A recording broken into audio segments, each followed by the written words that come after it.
Martin, écoute, quand je t'ai vu tantôt être assis sur un tambour, je trouvais ça assez intéressant. Au début, je pensais que c'était juste une gang qui tapochait pour tapocher. Mais peux-tu me parler un peu de ton gadget? À la base, ça s'appelle un cajon. Un cajon. C-A-J-O-N, cajon, qui signifie caisse, en espagnol ou en portugais. L'origine de ça, c'est afro-péruvien. Au 16e siècle, quand les Espagnols ont colonisé l'Amérique du Sud, ils ont manqué de main-d'œuvre à un moment donné, ils sont allés en chercher en Afrique de l'Ouest. Ils ont dit aux boys, aux gars pour embarquer dans les bateaux, on va économiser l'espace, pas de tam-tam dans les bateaux. Fait qu'ils pouvaient entreposer ça, les empiler, puis ci, puis ça. En fait, non, c'est que les Africains, il fallait qu'ils amènent le minimum de bagages pour économiser de l'espace dans les cales de bateaux, pour faire la traversée. Parce qu'ils voulaient en amener du monde, là. Fait que dans la colonie, ben, ils se sont mis à taper sur des caisses de poissons, des tiroirs, sur tout ce qu'ils trouvaient pour continuer leur tradition, tu sais. Du moulage ici, il y a du tournage puis du façonnage. Je regarde vos produits un peu, vous avez l'air d'avoir beaucoup de diversité. Je vois des pots, des tambours. Parlez-nous un peu de vos produits. Oui, oui, j'ai une bonne variété, autant sculpturale que utilitaire et décoratif. Et ce qui particularise mon travail, c'est que sur une pièce utilitaire, ça demande d'avoir une glaçure. Par-dessus une poterie qu'on veut utiliser, il faut que ce soit lustré, OK, pour qu'on puisse l'utiliser.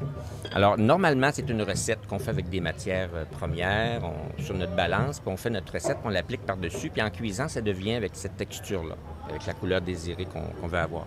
La particularité de mon travail, c'est que j'utilise les argiles naturelles de la Gaspésie pour le faire. Ça veut dire que je pars sur le bord de la grève, sur le bord des ruisseaux, je trouve une argile naturelle, je la ramasse dans une chaudière, je l'amène chez moi, je la mélange à de l'eau, je la filtre et je l'applique sur ma pièce. Je veux tout de suite commencer avec les tambours. Ça a l'air super le fun de jouer avec ça. Ça s'appelle, on voit ici un tamboa. C'est un monsieur qui s'appelle Gilles Perrault des ateliers de la Petite Californie à Montréal qui fait ça. C'est un instrument de musique qui est remarquable. En bas de 300 $, on peut partir avec un instrument qui peut être utilisé de façon professionnelle. Puis on n'a pas besoin d'avoir de bac là-dedans. Ça sonne super bien. Puis c'est pas un son agressant non plus. Vous voyez, c'est la meilleure. Ça fait 2 jours. L'important, c'est le sourire.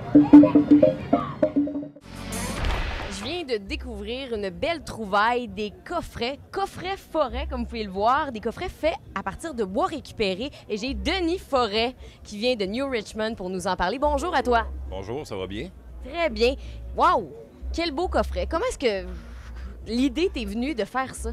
C'est un hobby, un besoin de faire des choses avec mes mains. Puis les compliments, hein, parce que le premier coffret, c'était quelque chose de très simple, mais les compliments nous encouragent à en faire un deuxième, puis un troisième, puis à un moment donné, c'est la passion, hein?